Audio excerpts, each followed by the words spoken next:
I was working with Glen Jr. on some projects. He told me about his dad.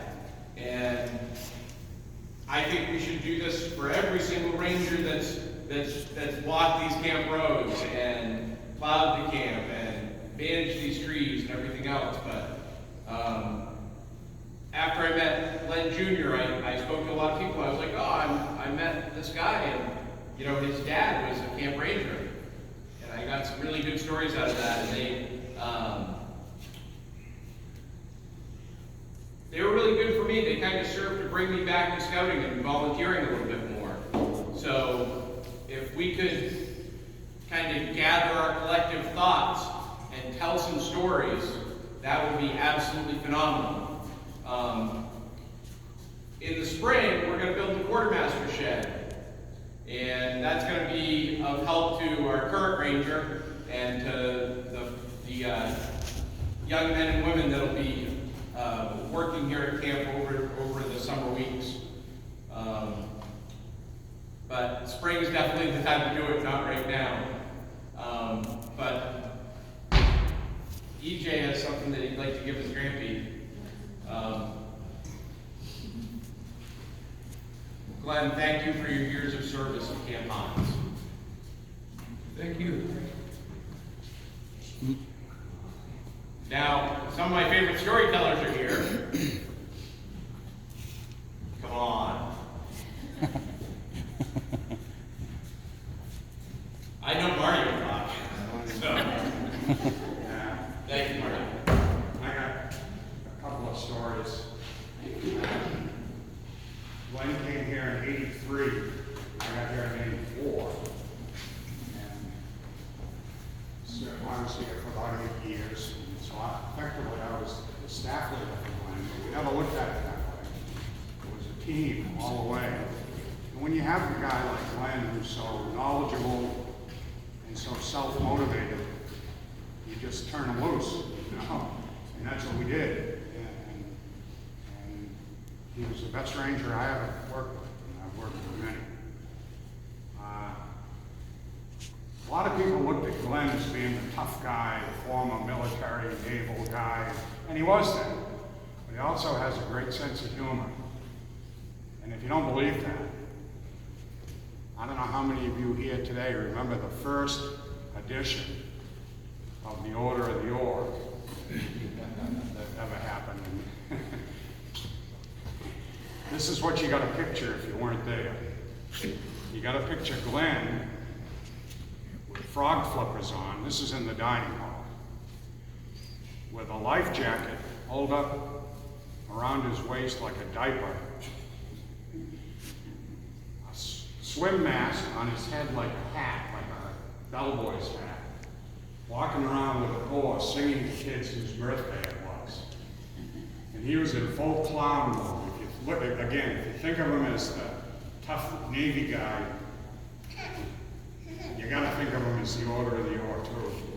One of the things that Glen was best at, he was good at a lot of stuff, and a lot of you won't remember this, was how he administered the military surplus program. There was a program back then that working through the armed forces, Boy Scout camps could get equipment, supplies for free. All you had to do was look over the list and then show Glen, in his case, would show up at Fort Devens. I think it was once a month, probably. And we had a pickup truck. This was good stuff. A pickup truck, a flatbed truck, a box truck, a couple of forklifts, kitchen equipment. He would come back with the most amazing stuff. But that's not the story. The story is we had a new scout executive who had started. He was only on the job, Bob Denlinger, for about a month. And he was kind of high-strung guy, good guy, high-strung. He came in my office one time and said, "Did you sign this expense report for Glen?" I said, "Yes, sir." He said, "Did you read it first?" I said, "Yes, sir." He said, "Well, he's shaking it." He's shaking. He said, "Well, what's this then?" And he gave it to me, and it was a receipt for a fifth of Jack Daniels. And he said, "What's that for?" does he have a drinking problem? I said, no. I said, but probably the supply sergeant at Fort Devens does. Today we call it a quid pro quo, you know. But it was the extra juice that Glen would give us. That was the hidden secret, the hidden ingredient as to why we got all the best stuff. And Glen always knew, because his military background was part of that. But he, as I said, prided himself on always being one step ahead of me. And some of you are going to say, well, that's not hard, not a big deal anyway. But he was. He always, he loved it. I always got the impression he loved it when I would go to him and say, Glen, screen door in Pine Tree or whatever needs to be fixed. And he'd look at me and say, okay, did it this morning. He was always ahead of me.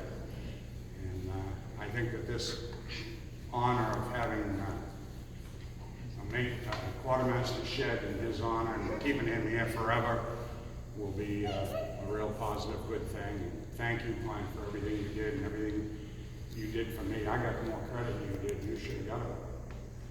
Thank you, Marty. Let's see the end of it, I guess.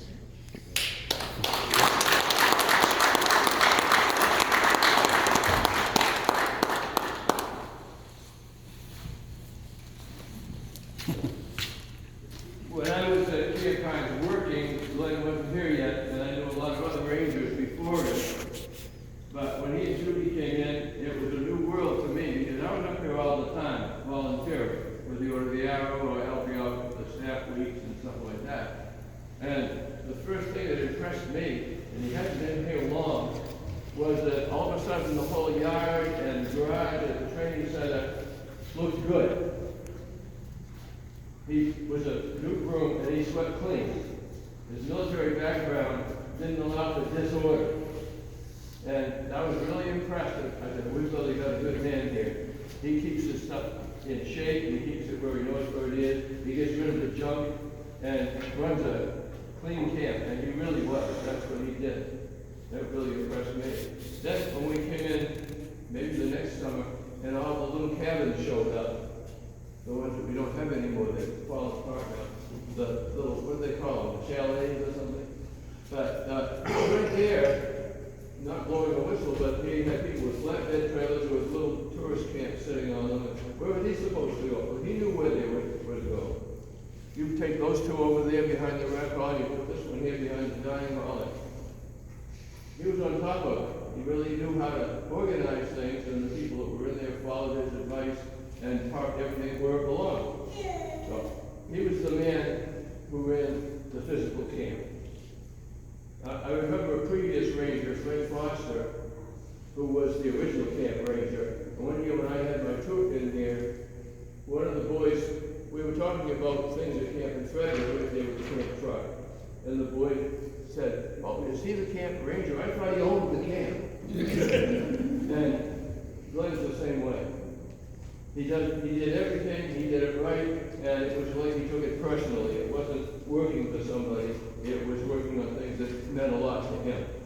And that's what was important. We all really appreciated all you did, Glen, while you were here, and all that Judy did to help, too. So, thank you.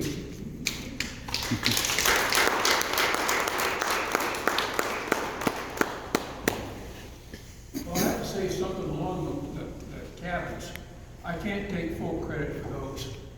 A scoutmaster down in Scarborough called me up one day and says, there's a hotel across the street that's going out of business. And he's got these cabins over here that need to be moved or they're going to be torn down.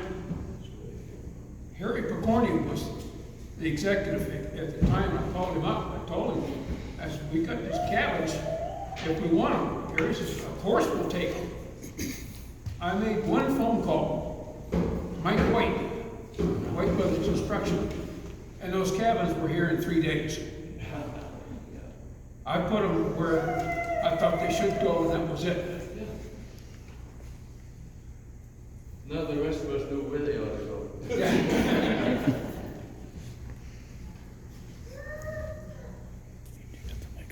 So there was a lot of people that helped the camp. Mike White was a huge contributor. He put a lot of money, put a lot of time equipment into this camp.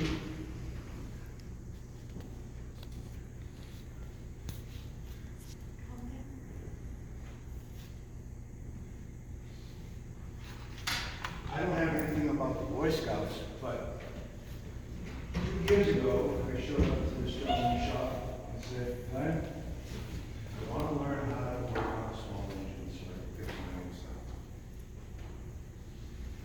He said, okay, what do you know about it? I said, well, what? He said, about small engines. I said, absolutely nothing. And makes me tear up because he said, all right, after Christmas, I'll give you a call.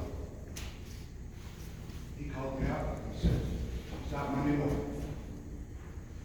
And this man has taught me beyond my expectations on how to do it.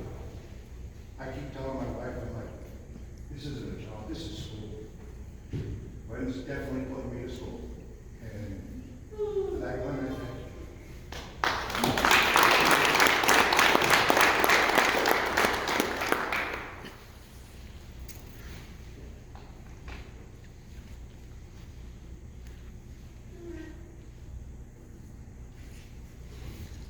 Well, this is quite the honor. I'd never expected anything like this.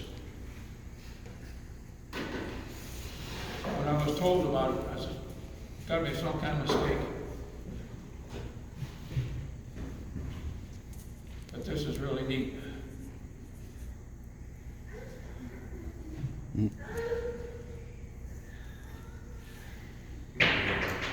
Huh? Yeah. No.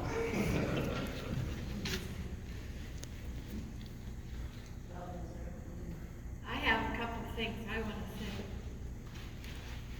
While we were here, it was never, I'm too tired to do this. How many more things can I accomplish in a day? He put his whole heart here. And the memories that we both have will always last. Thank you, Glenn.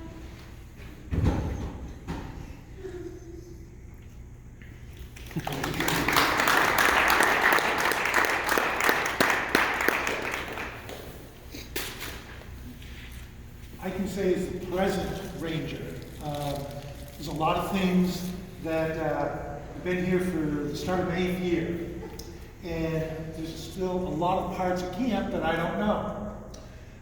And I'll have to go back to a file to find something plumbing-wise or electrical-wise. The old A-frame, which is down in camp near the ring dining hall, that's the power distribution for almost the whole camp. And I had to get into the power box one day, and I did, and in that box, there was a piece of paper with all kinds of information written by Glen, for whoever got in there. That saved my bacon one night. We had a camp full of kids, and coolers being down. So, Glen, thank you. And I try to do the same, so I'm following your suit on that, trying to leave little notes here and there. There you go. Thank you. Surprised it didn't say don't touch. There was a lot of don't touch, but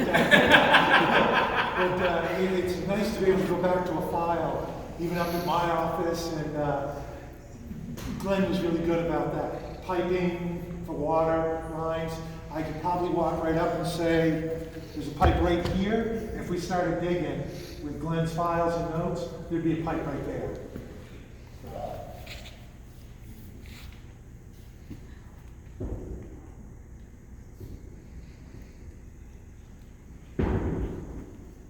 Tell you about a funny story about probably that guy or his cousin. I was in a wilderness camp one fall, closing up camp. And I heard this come out of the cabin, I heard this crack. I turned around and looked, and that guy was not more than 20 feet from me, staring at me. And I stood there and stared at him, and he just turned around and wandered off up the trail. That was one sight I didn't want to see again.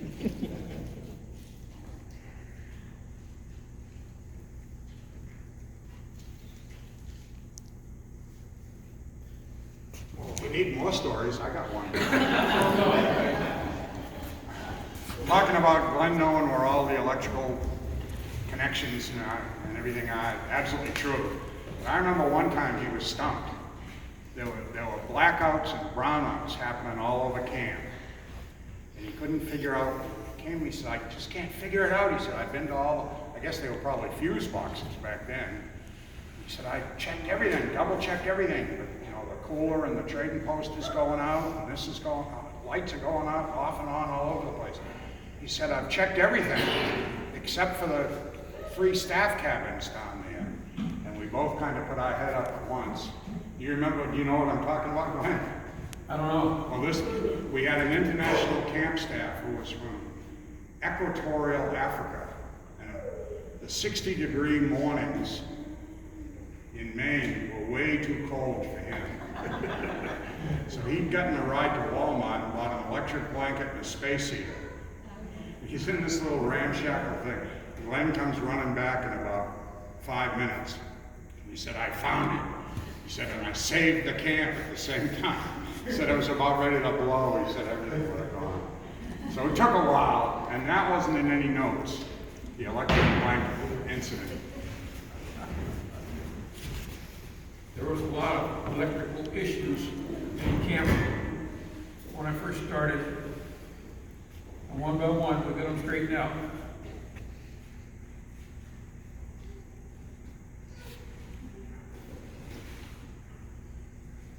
Electricity is fun to chase.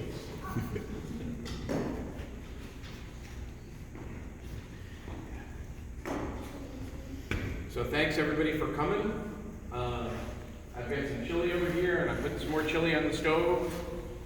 I encourage everybody to come up and tell some stories to Glen and get some more stories out of him.